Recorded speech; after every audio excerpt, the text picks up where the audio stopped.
Assalamualaikum warahmatullahi wabarakatuh. Apa kabar sahabat beriman? Selamat datang di Gema Hidayah. Ada dua waktu sholat yang dipersaksikan oleh para malaikat, yakni sholat subuh dan asar. Subuh adalah waktu akhir malam menjelang pagi menyingsing, sedangkan asar adalah waktu di ujung sore. Betapa istimewanya dua waktu sholat tersebut, sampai Rasulullah SAW memberikan kabar tentang pahala sholat tersebut. Lalu apa amalan itu sahabat beriman? Temukan jawabannya dengan menyimak video ini hingga akhir. Benarkah sholat subuh dan asar mampu menghantarkan kita ke dalam surga?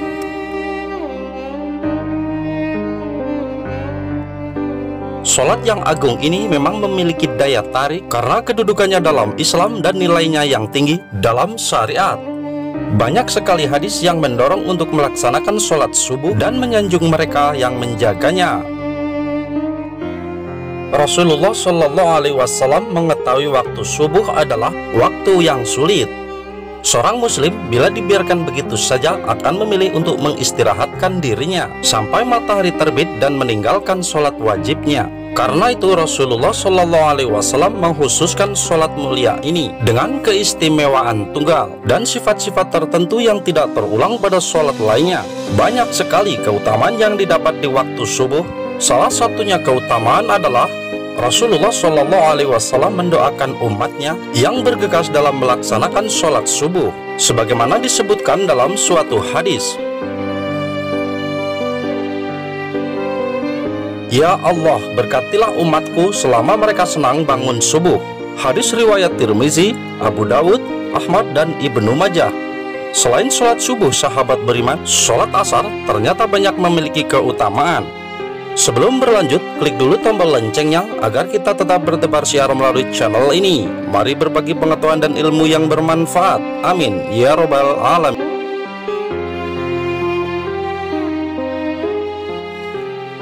Keutamaan sholat subuh.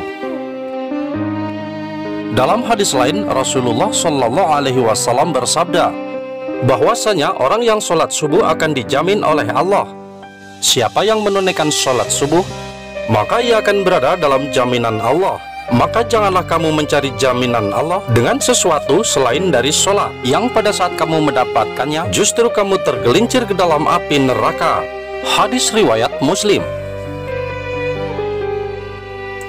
Jika Allah Subhanahu wa Ta'ala yang memberikan jaminan, maka mungkin akal manusia sulit untuk menjangkau dan menebak apa yang akan diberikan Allah. Kenikmatan yang diberikan oleh manusia saja terkadang membuat lupa. Waktu subuh adalah waktu yang sangat baik untuk mendapatkan rahmat dan ridho dari Allah Subhanahu wa Ta'ala. Allah Subhanahu wa Ta'ala berfirman, "Dan bersabarlah kamu bersama dengan orang-orang yang menyeru Tuhannya di pagi dan senja hari dengan mengharap keridhoannya. Dan janganlah kedua matamu berpaling dari mereka karena mengharapkan perhiasan kehidupan dunia. Dan janganlah kamu mengikuti orang yang hatinya telah kami lalaikan dari mengingat kami serta menuruti hawa nafsunya, dan adalah keadaannya itu melewati batas." Quran Surat Al-Kahfi ayat 28.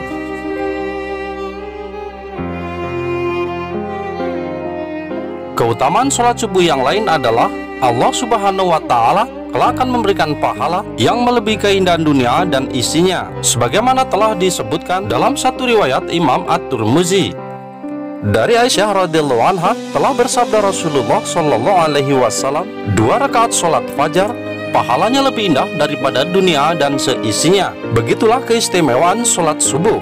Lalu apa yang menghalangi kita untuk menyingkap selimut dan mengakhiri tidur kita untuk melaksanakan sholat subuh? Bukankah ibadah ini menjadi bagian yang begitu besar dibandingkan dunia dan seisinya? Inilah keistimewaan sholat subuh yang pantang untuk dilewatkan.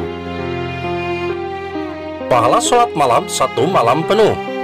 Diriwayatkan Muslim dari Utsman bin Affan berkata, Rasulullah SAW bersabda, "Barang siapa yang sholat isya berjamaah, maka seakan-akan ia telah sholat setengah malam. Dan barang siapa yang sholat subuh berjamaah, maka seakan-akan ia telah melaksanakan sholat malam 1 malam penuh." Hadis riwayat Muslim.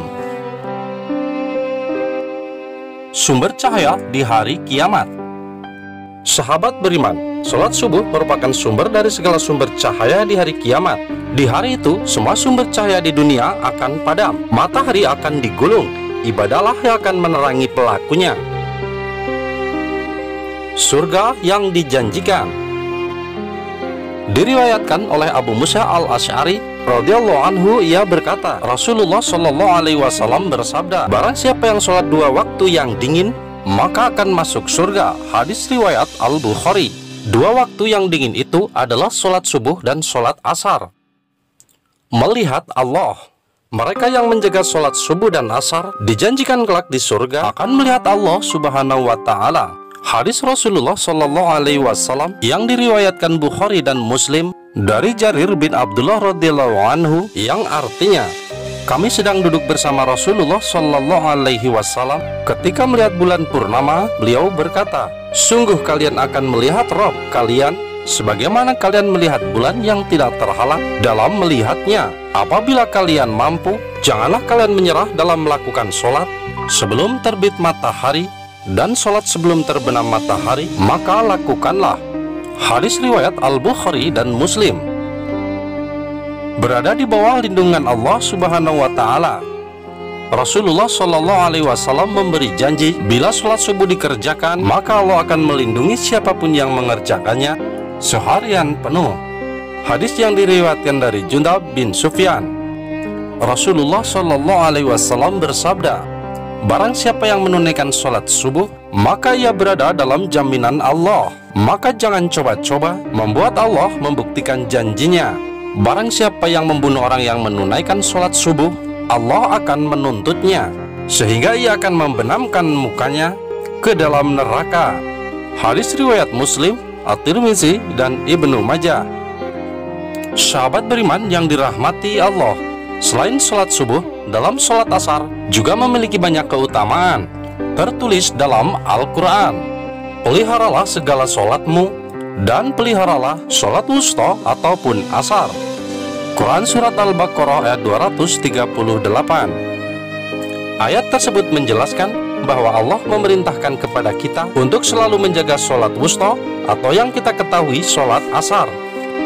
Begitu istimewanya, sehingga Allah mencantumkannya dalam Al-Quran. Selain dalam Al-Quran, Rasulullah pernah bersabda bahwa malaikat datang untuk mencatat amal hamba-hambanya dan pergi pada waktu sholat subuh dan asar. Oleh karena itu, alangkah baiknya jika pada waktu datang dan perginya malaikat tersebut, kita mendirikan sholat. Waktu asar terletak di ujung sore. Ketika itu tenaga, pikiran, dan jiwa kita berada di ambang batas. Energi kita telah nyaris habis. Belum lagi masih harus menyelesaikan setumpuk amanah yang belum selesai, tugas kantor, tugas kuliah, ataupun tugas kita sebagai hamba Allah. Maka di waktu ini banyak dari kita yang lalai sehingga terperdaya oleh setan lantaran mengabaikan waktu asar.